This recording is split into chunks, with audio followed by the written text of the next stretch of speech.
So, welcome to Jewish Boy Calls His Mother. I'm your host, Sadia. This is my mother, Ima. Hey, Ima. Hello. And by the way, that it says when the recording started anyway, so you can't pull that trick on me. Listeners, he wanted to pull a trick on me where we were going to have a conversation and he was not going to tell me when he started recording. It's very frustrating that it does that. It's very inconvenient for my handling. All right, so I have some trying to fool the old lady. Oh, no, don't try to victimize yourself, from this argument. It's not going to happen. So we want to talk about the one thing that people don't understand about you, Ima. Care to elaborate? That I'm nice. I think a lot of people think that I'm mean and evil, but I'm really nice. Who thinks you're mean and evil? Your father always did. And, whatever. But why though? Now you piqued my interest. What it was, there was something. I went to this job interview once, and you had to submit a picture at the interview, and the interviewer looks at my picture and looks at me and says to me, "Girl, you got the look of the devil in your eyes." Oh my gosh, that's horrible. Jeez Louise. What was the job interview for? It was some sort of I was a teenager. It wasn't like a real paying job. It was one of these like volunteer jobs at a recreation center that looks good on your college resume, and also looks good when you're trying to apply for maybe jobs in the future, that you've had this kind of experience working with children at a rec center, at a local community rec center. But by the way, Ima, are you clanking your tea? Oh yes. Oh, I'm sorry. Is it going? Yeah. We can hear that. We can hear that. Oh my goodness. I saw a movie once with Doris Day, where she was an industrial spy. Yeah. She was involved in industrial espionage, and it took place in Europe. And anyway, when she was discovered, the United States authorities sent agents here that they wanted the French government to arrest her.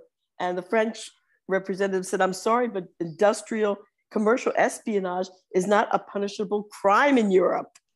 Oh, really? So anyway, so this American agent decides he's going to try to date her, and maybe she can say something that will incriminate herself, that they can get her on something else. So he takes her out to a restaurant, and she goes to the bathroom or something. When she's coming back, she sees him place a sugar cube on top of the little bowl of sugar cubes, and she puts two and two together and figures this has got to be a recording device, like a wire, like some sort of how would you say it, a bug? Yeah, this is some sort of bug that he's trying to So she sits down, she orders a glass of tea, and then she's talking to him, and she grabs the sugar cube and throws it in the tea, and she starts stirring it, and the people that are listening on the other end with their earphones, So yeah, we're kind of having that situation happen right now. Like I could still hear the tea clanking. I'm having chamomile tea with honey to calm my nerves. You're always a bundle of nerves. Did you ever ask yourself why? I do that. I have a lot. Mm-hmm. I really have I know doctors say that the level of anxiety in this country is increasing. I'm sure there's all sorts of reasons for it. I think that I know my kids have anxiety. I have anxiety. The joke is I have anxiety. Well, you're Jewish, aren't you? Yeah. Jews are known for having anxiety. But I think there's many, many reasons for it. I think I hit on this reason way before I started to read articles about it, and that I just took a guess that there must be some inaudible frequencies that we are getting from all our electronic wireless devices that might be causing anxiety. And then lo and behold, a few years later, I read articles where they were actually doing research on this idea to see if there was a correlation between the increase in anxiety in the population and maybe something, some high frequency inaudible sound wave that's coming from all our electronic devices. Why I don't know if we discussed this one time, but someone told me he was reading a very interesting article in a science magazine that Israel was experimenting with high frequency pitches that can cause anxiety in an enemy. And the idea was, if the research bears out, that they would actually be able to send a drone over enemy lines that would emit this frequency, and they could actually send the enemy into a panic without firing a shot. Yeah, that's pretty cool. I thought like maybe because of social media and things like that would make people anxious and unnerving and uncomfortable and be stuck in situations like that. I'm sure there's, I think there's a lot of factors. You hit on something very, very interesting a few years ago. You said to me, we are programmed from the time we are very young to actually be anxious, to have anxiety. So from the time we're preschoolers, we can never just sit and relax and play, or all the time you have to be at the daycare center, or you got to be at preschool. Ima has to be here, Tati has to be here. And especially now, in my day, not so many mothers were working full-time outside the house. They were starting to. Yeah. And in fact, the Rebbe at Fabringen didn't like the idea. He said to the women, please don't get him wrong. He's not against women having professions. As a matter of fact, he says his wife is an architect. But what he doesn't like is women with children, small children at home, working full-time 40 to 50-hour jobs. He says he doesn't mind part-time work to bring a little income to the house. That's okay. But he said he sees women in the community, especially, people with large families. And this was during the 80s. There was a recession during the 80s. And he told everyone, don't worry, things economically will get better. But he was asking the women, please, it's very, very important that the majority of your time be home with the children. Excuse me. You okay? I think my throat got you. I think I need to take this sip of tea. So so in those days, the majority, I did work part-time outside the house. I taught Hebrew school. But I didn't like the idea. I didn't like the idea myself of working full-time. Mm-hmm. I thought about it at one time and decided to check out daycare centers. And believe me, these daycare centers at that time during the 1980s were not very well regulated. In fact, they weren't regulated at all yet. Yeah, we talked about this in a previous podcast about the issues you've had with that and whatnot. Mm-hmm. So, I just hit on something else. You asked me about something that I didn't like that people thought about me that I didn't feel was true. Yeah. Another thing, that I'm stupid. that I'm stupid and I'm not very intelligent because I'm not some big doctor, lawyer, engineer. I was basically, for the most part, a stay-at-home housewife.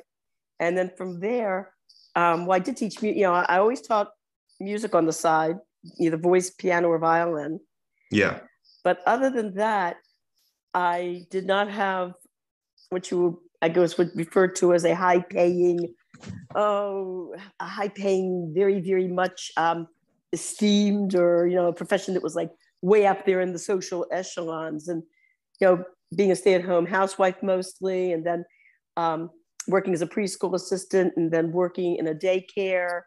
Mm-hmm. People have a tendency to look, kind of down on people that do that, we're not too smart, we did nothing else we could do, which is totally not true. In fact, I went out one time when I was in Crown Heights. I was teaching 4th grade, and I went out on a shidduch date with this bacher who, during that day, I said, "What'd you do today?" He said, "They went on a Mifsayim, and they went to this elementary school." And he said, "Of course, the teacher I had to deal with was your typical dumb elementary school teacher." And then as soon as he said that, he looked at me and goes, "Oh," he goes, I mean, unless you're dedicated." Smart move, smart move. You saw the look on my face. But my sister, who was a public school psychologist, said that of course she's had dealings with a lot of teachers, and she says people don't realize these teachers, especially the preschool teachers, the elementary teachers, these people are brilliant. She says for sure they could succeed at any profession, including engineering, medicine, you name it. They would probably succeed very well at that. The only reason they are teachers is that they love working with children. But people really have the wrong impression of people who work with children. We talked previously in our conversation about, I guess, children and whatnot with growing up. And I found a map. It's a very interesting map. It's located in a place called Sheffield, Massachusetts. And they documented, they have a great-grandfather, George, at age 8, that in 1919, he was allowed to walk 6 miles to go fishing. Then the grandfather, Jack, at age 8, in 1950, was able to walk 1 mile on his own to the woods.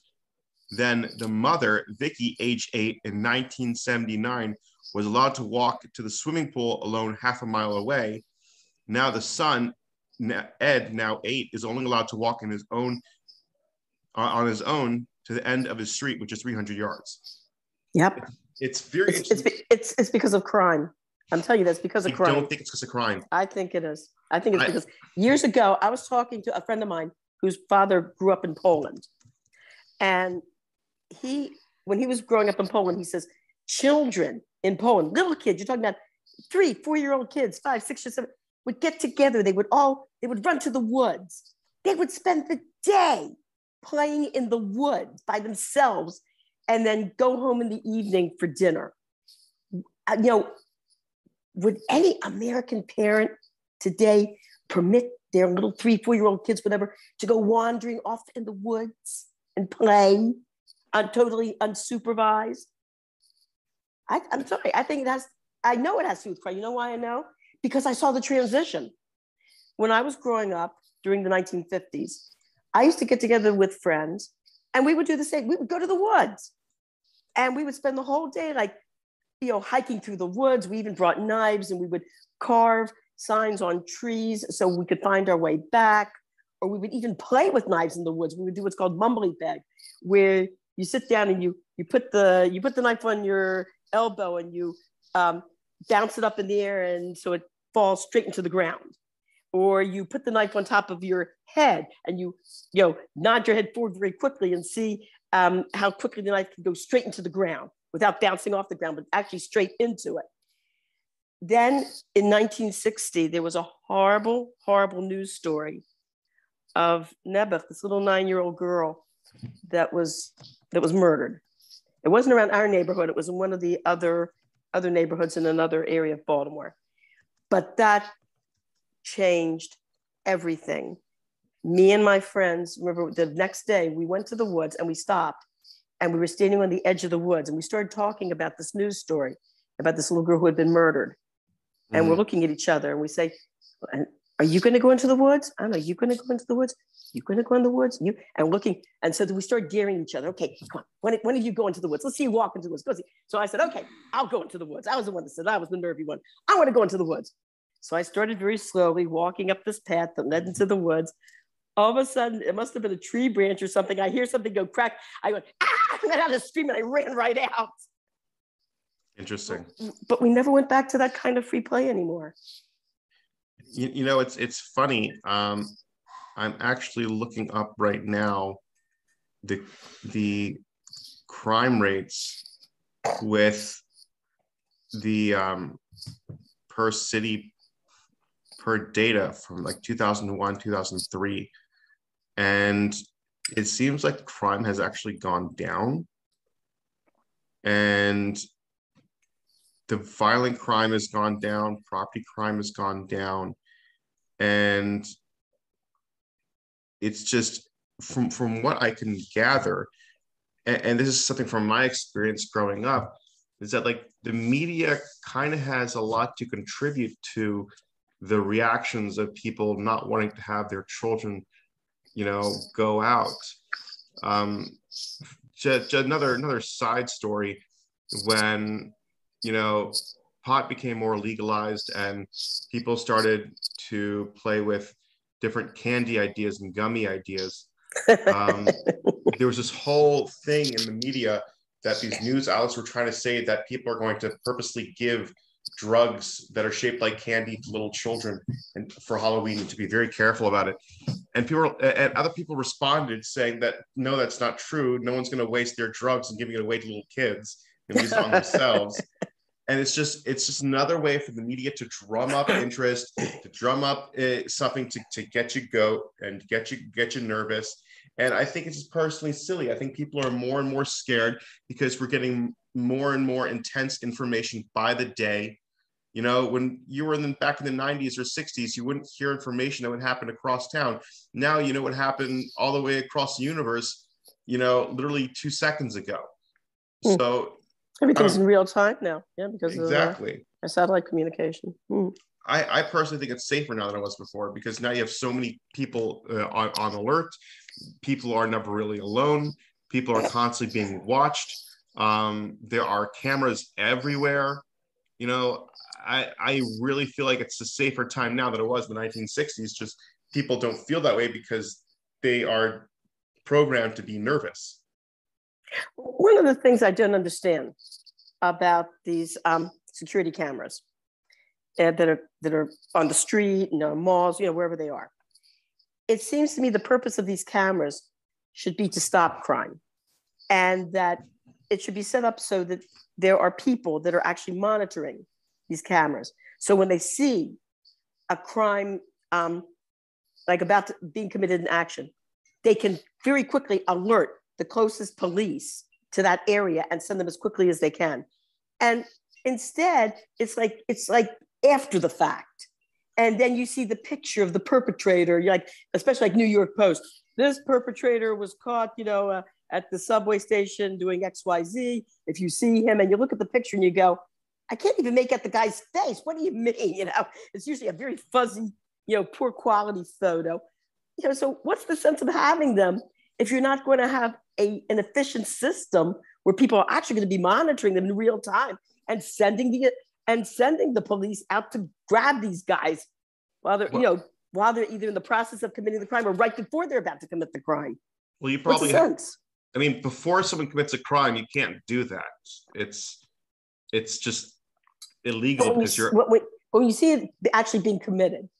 So then you can, to alert the authorities very, very quickly and get them out there quickly. Well, this is, as far as I know, I think there is kind of like a task force that works with the video recordings. And as a matter of fact, that's how they were able to find the murderer of that Jewish guy, Israeli, that got shot on Ford's Lane. Mm-hmm. He got murdered, I think, was it last year? Yes. And they found the perpetrator. It took them a while, but they found the people who did it, and they got caught. And I think they're doing prison time right now, where the court case right now is being drawn up, if that makes any sense. So I mean, it does work. It's just I think people are under the impression that like a video recording is like an end all be all. Like you can look inside a camera and say enhance, and it will enhance the photo and make it all nice and sparkly. That's not how it doesn't work that way. Look, we're still archaic. We're still in the infant stages of video recordings and, crime stopping that way. It's still a slow process. You just have to give credit where credit's due. It's true. And you have to admit, though, our devices have improved. Like, have you ever listened to recordings that were made in the 1920s? Oh yeah, it's all like, or it's I was listening to I didn't realize the show No No Nanette. I didn't realize how old it was. A lot of very famous tunes came from that. There was Two for Tea was from that show, and I Won't Be Happy Till I Make You Happy Too. That one, I want to be happy but I won't be happy till I make you happy too. So I was curious about it, and I decided to look it up. And to my surprise, it was produced in 1924. Yes.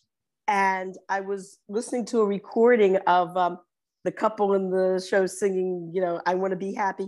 And of course, the woman's voice was like this: I want to be happy, and I won't be happy. It's 1924 recording. I wonder if they did like what's it called, like a HD version of it. Well, I know that it has been reproduced a number of times because it was a very popular musical, and so there have been every few years it's been like revived, and high schools have done high schools have done it. It's supposed to be a very like peppy comedy. So they did a TV show, I guess, about it, or a movie in the 1940s. I don't know anything about that. I just know that I know Doris Day performed in it on Broadway during, I think, the 1950s or late 1940s. But I have to live about that show as it was written in the early 1920s, and I was listening to it one time, and there's this one scene where Nanette decides she's going to liberate herself. She's getting tired of people always telling her that she's too young and, she ought to be careful and she shouldn't do this and she shouldn't do that. So I don't know who she was talking to. I was listening to one of the scenes where she's saying to this man, I'm thinking about, going to, I want to go to Atlantic City, drink wine, hang out with the, hang out with the fast crowd. You know what I mean? And he says, well, how are you going to do that? He says, wait, he says, how are you going to get the money to do that? So she goes, I have $200. So he says, what? He says, no decent woman has that much money. How did you get it? To laugh about no decent woman has that much money. How did you get Jeez Louise. Maybe it's good we have progress in this world. That's nuts. Oh my gosh. Oh yeah. So you think about that. I know decent woman has that much money. No decent one has that kind of money. All right. So that's the end of our episode. Ema, thank you very much. I love you. Okay, sweetheart. You have a good Shabbos. You too. Have a wonderful Shabbos. Hopefully, God willing, see you soon. Oh, I see you've got flowers in the background there. Did yes, you buy those flowers for Ruthie? Yeah, I did. Oh, that was sweet of you. Do you buy her fresh flowers every Shabbos? No, not every Shabbos, but every once in a while. That's sweet. That's sweet. Thank you. Appreciate it. Okay, darling. Love you. Bye-bye. All right, bye.